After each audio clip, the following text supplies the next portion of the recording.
ସାକୁସିଙ୍ଗାରେ ଦୋଳଯାତ୍ରା ମହାସମାରୋହରେ ପାଳିତ।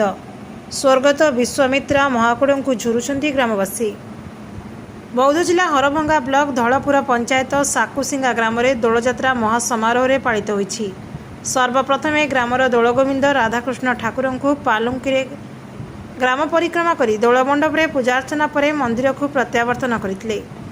ଗ୍ରାମର ହଜାର ହଜାର ଶ୍ରଦ୍ଧାଳୁଙ୍କ ଗହଣରେ ଘଣ୍ଟ, ଶଙ୍ଖ, ଦୁଲଦୁଲି, ବାଡ଼ି ଖେଳ, ଛତ୍ର, ଚାମର ସହିତ ଶୋଭାଯାତ୍ରା ହୋଇଥିଲା। ରାତ୍ରି 10 ଘଣ୍ଟା ସମୟରେ ଗ୍ରାମର କଳାକାରଙ୍କ ଦ୍ୱାରା ବିଳମ୍ବିତ ରାତି ପର୍ଯ୍ୟନ୍ତ ମେଲୋଡ଼ି ଓ ଅପେରା କରି ହଜାର ହଜାର ଦର୍ଶକମାନଙ୍କ ମନ ମୋହିଥିଲେ ଗ୍ରାମର ଛୋଟ ବଡ଼ କଳାକାର। ଗ୍ରାମରେ ପୂର୍ବତନ ସରପଞ୍ଚ ସ୍ୱର୍ଗତ ବିଶ୍ୱାମିତ୍ରା ମହାକୁଡ଼ଙ୍କ ପ୍ରଚେଷ୍ଟାରେ ଦୋଇମେଳିଆ ଗ୍ରାମକୁ ମିଳାମିଶା କରି ଦୋଳଯାତ୍ରା ପୂର୍ବରୁ ଇହଧାମ ତ୍ୟାଗ କରି ଚାଲି ଯାଇଛନ୍ତି। ସେ ପୁଣ୍ୟାତ୍ମାଙ୍କୁ ଝୁରୁଛନ୍ତି ଅଞ୍ଚଳବାସୀ।